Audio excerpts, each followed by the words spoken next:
मुबारकबादी के मुस्तहिक हैं। इस सीरत के मुताले की रोशनी में बस अपने लिए आइडियल बनाएं मोहम्मद रसूलुल्लाह की ज़ात को। अगर इसलिए आपने सीरत पढ़ी तो बहुत मुबारक है। और आइडियल बनाने के माना क्या है? जैसी उनकी मुकद्दस जवानी हम भी वैसी जवानी अपनी बनाएंगे। नबी का मुकाबला नहीं कर सकते लेकिन नबी को फॉलो तो कर सकते हैं। जैसे उन्होंने जिस वक्त उनका निकाह हुआ है फातिमा हज़रत खदीजा कुबरा रज़ी अल्लाह अन्हा के साथ, उस वक्त उन्होंने फख्र के साथ कहा होगा मेरा ये जिस्म किसी के साथ टच नहीं किया, मेरे जहन में और किसी का नहीं है। उनकी हिफाजत करने वाला कोई नहीं था, वो अकेले थे। न वालिद है, न वालिदा हैं, न उनके भाई बहन हैं, कोई भी नहीं। और इस सूरत हाल के अंदर उन्होंने अपनी जवानी को मुकद्दस से मुकद्दस रखा। अगर उनकी जवानी में कहीं जरा सा कोई दाग लगा होता तो वो लोग जो आगे चलकर उनके मुखालिफ बने हैं वो तो उछाल उछाल करके कहते कि आपकी जवानी ऐसी थी, आज आप नबी बनकर हमारे सामने आए हैं। लेकिन कभी कोई इंसान आपका मुखालिफ से मुखालिफ काफिर भी ये नहीं कह सका कि आपकी जवानी में ये दाग है। हाँ, ये तो कहते रहे कि वो मजनून है, मगर अंदर से उनका ज़मीर खुद ही कहता होगा कि मजनून तो है नहीं है।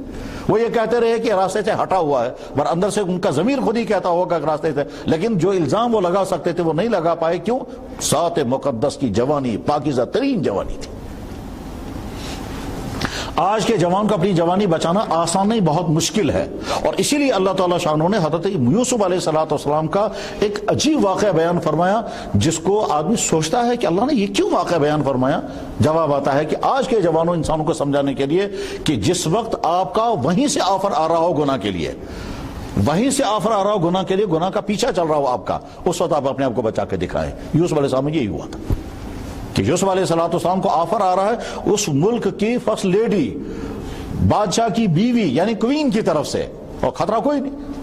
और उसके बाद फिर मामला वहीं नहीं रुका, बल्कि वहां मिस्र सोसाइटी की जो हाई का औरतें थी वो सारी हद यूसुफ अलैहिस्सलाम को पीछा कर रही हैं। उस वक्त यूसुफ अलैहिस्सलाम ने अपने किरदार को बचाने के लिए कहा, या अल्लाह मैं जेल जाना पसंद करता हूं मगर इस दलदल में फंसना पसंद नहीं करता, और अभी सिजनु अहब्बु इलैया, या अल्लाह मुझे जेल जाना पसंद है मगर इस गंदे काम में मैं नहीं जाऊंगा। ये वाक़या बयान करके अल्लाह ताला शान दरअसल तमाम मर्दों को, खुसूसन जवानी में जिंदगी गुजारने वाले मर्द या वो लोग जो अभी जिनसी हालत में हैं, उनके लिए नमूना रखा है कि जब तुम्हारा पीछा चल रहा होगा उस वक्त तुम अपने आप को बचा कर दिखाओ। किरदार ही है। मोहम्मद रसूल की जवानी भी ऐसी थी।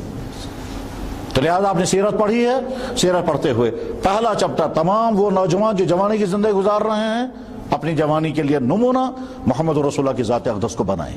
फिल्म स्टारों को नहीं, क्रिकेटरों को नहीं, वो लोग उन लोगों को नहीं है जो सुबह को मर्दों के रूप में शाम को औरतों के रूप में आते हैं। उन लोगों को अपना रोल मॉडल नहीं बनाएंगे जिनके रातें गंदे कामों में गुजरती है और जिनका मिशन ही है लोगों को गंदे कामों की तरफ लोगों को चलाना। वो नहीं, हमारे लिए आइडियल मोहम्मद रसूलुल्लाह की पाकीज़ा जवानी।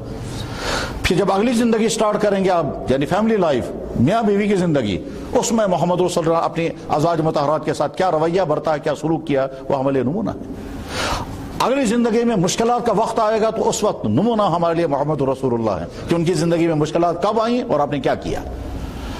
अगली जिंदगी में कभी खुशियां भी आएंगी तो आप उसको देखेंगे हमारे नबी को जब खुशियां आई हैं उस वक्त उनका रवैया और उनका क्या रहा है। बस हर मरहले पर मोहम्मद सल्लल्लाहु अलैहि वसल्लम को नमूना। अगर ये मिजाज हमको नसीब हो गया और आज का ये सीरत का मुताला आपको इसका संगमील बढ़ गया है, याद रखें पहली ईंट नजर नहीं आती है लेकिन आगे सारा मकान जो उसी ईंट पर खड़ा होता है। तो ठीक इसी तरह से आपने सीरत पढ़ी, इससे पहले भी आपके ज़हनों में सीरत रही होगी और बहुत सारे जवान ऐसे होंगे जिनको सीरत के बारे में कुछ भी मालूम नहीं होगा।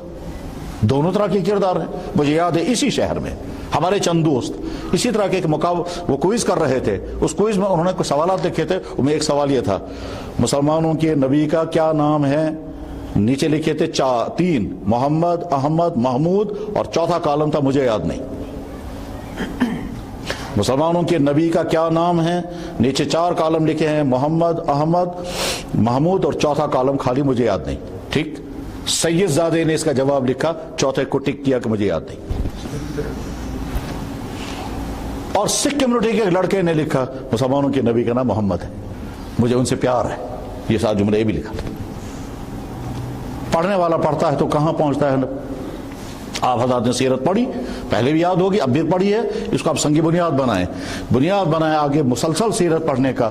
اور اب محمد رسول اللہ بحیثیت جوان، محمد رسول اللہ بحیثیت شوہر، محمد رسول اللہ بحیثیت بزنس مین، محمد رسول اللہ بحیثیت حکمران، محمد رسول اللہ بحیثیت مظلوم، محمد رسول اللہ غیر قوم کے مقابلے میں، محمد رسول اللہ کی شخصیت کا ایک پہلو نہیں، ہزاروں پہلو ہیں، ان ہزاروں پہلو میں سے اپنے آپ کو دیکھیں ہم کون۔ محمد رسول اللہ بحیثیت بیمار، آپ کو بیماری آئی، آپ نے کیا کیا اس وقت؟ اللہ کا شکوہ کیا یا نہیں؟ ایک دفعہ یہاں ایک صاحب کے ہاں عیادت کرنے کے لیے کہ وہ بیمار تھے، تو اسے جب کہا گیا ہے کہ اللہ پر بھروسہ کرو، اللہ تعالیٰ رحم کرے گا، وہ ناراض تھا اتنا، اللہ سے کہتا ہے مشن رام ضرورت۔ پھر اس سے ہمارے دوستوں نے کہا چلو اللہ تعالیٰ تمہیں شفا عطا کرے، کہا مجھے شفا بھی نہیں چاہیے۔ پھر ایک صاحب نے کہا کہ چلو اللہ تعالیٰ تمہیں ایمان ہی عطا کرے، دمن ہے مشن میں ایمان کی ضرورت۔ اتنا وہاں سے نکل کر کے ایک اور آدمی کے پاس گئے ہم، وہ کینسر پیشنٹ تھا اور آخری سٹیج میں تھا، مجھے اچھی طرح یاد ہے، میں نے ان سے کہا کیا حال ہے؟ کہنے لگا اللہ کا شکر ہے۔ کھانا کچھ کھا پاتے ہیں؟ کہنے لگا 2-3 لقمے مشکل سے اتار پاتا ہوں، اس میں بھی اللہ کا شکر ہے۔ کہا یہ بچے خدمت کر رہے ہیں؟ کہا ہاں بہت خدمت کرتے ہیں، اس پر بھی اللہ کا شکر ہے۔ نیند آتی ہے رات کو؟ کہنے لگا تھوڑی سی آتی، اس پر بھی اللہ کا شکر۔ 5 سوالوں کے جواب بھی اس نے شکر پڑھا۔ اور وہ کیا سونا؟ وہ کہتا تھا مجھے یہ بھی ضرورت نہیں، یہ بھی ضرورت نہیں۔ تو محمد رسول اللہ بہتر بیمار، بیماری ہمیں بھی آ سکتی ہے، گھر میں بھی آ سکتی ہے، اس وقت ہمیں کیا کرنا ہوگا؟ اس وقت ہمیں کیا کرنا ہوگا کا مطلب گھر میں بیمار آتا ہے، ایک بیٹا کہتا ہے خدایا کار گیسی، اور ایک بیٹا کہتا ہے میرا خون بھی اس کو لگے، میری کڈنی اس کو لگے، کردار دونوں سامنے آتے ہیں۔ تو محمد صلی اللہ علیہ وسلم کی شخصیت کے مختلف پہلوؤں کو پڑھیں اور اس کو اپنے لیے، ان کی ذات کا اپنے لیے نمونہ بنائیں۔ اس کائنات میں دنیا کے انسانوں کے لیے کامیاب ترین نمونہ اگر ہے تو وہ ایک ہے، وہ ہے محمد رسول اللہ۔ لقد کان لکم فی رسول اللہ اسوۃ حسنہ۔ میں ایک بار پھر تمام حضرات کو مبارکباد پیش